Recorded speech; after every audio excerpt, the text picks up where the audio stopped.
I've lived with for quite some time, what you could call ego fatigue. I was tired of seeing green everywhere. I already took my recycled plastic bags with me when I went shopping, switched out my normal bulbs for more efficient ones, started using recycled paper and less harmful cleaners. I didn't need to keep being told to go green. I had already started. Alright, this is going to sound weird, but I always feel like I'm a little kid who's being told by a parent, oh, go green, and then they say, and I ask why, and they just say, because I said so.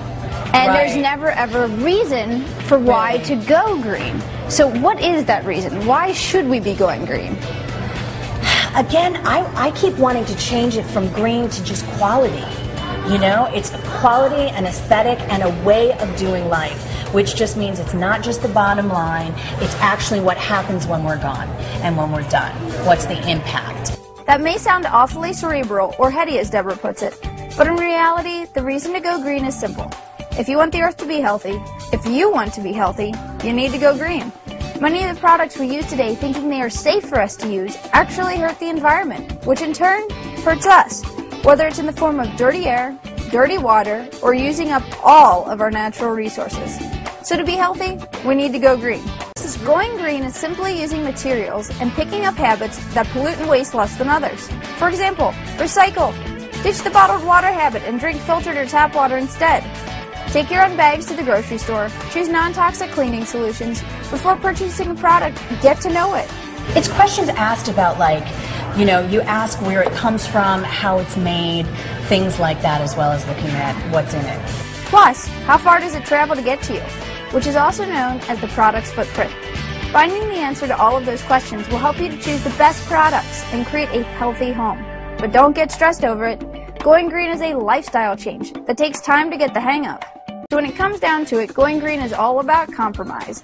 It's about doing what's good for the environment as we do for our own bodies. I mean, it's not like I like eating my leafy greens. I actually hate it, but I do it anyway. Luckily, unlike eating leafy greens, going green doesn't taste bad and can actually be fun. That is, once you get past how overexposed it is, and realize that the trend of going green is something worth sticking around. So the takeaway today is there's no such thing as going green. Green is just a state of being or a increased consciousness, choosing things that will have less of an impact over the alternatives. And I know that sounds vague. So if you've decided to go green, here are some things to keep in mind. Before you buy a product, ask who makes it, how do they manufacture it, and how far are they going to ship it. Those things should help you find a true green product and avoid all of those other gimmicks. But you know, do just whatever you can, because every little bit helps. The Environmental Protection Agency reports that the United States produces approximately 220 million tons of garbage each year. This is equivalent to burying approximately 82,000 football fields 6 feet deep with compacted garbage.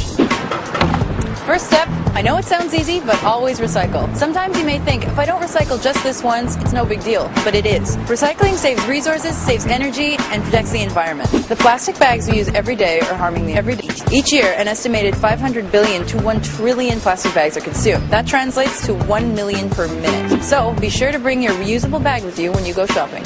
Take a reusable mug with you to the coffee shop instead of using a paper cup or styrofoam. Styrofoam is bad for the environment because it doesn't dissolve, and it can stay in landfills for up to 400 years. Most people drink out of these, but did you know it takes 47 million gallons of oil to produce the water bottles Americans use each year, and most of them end up in landfills anyway? So why not use a reusable plastic water bottle?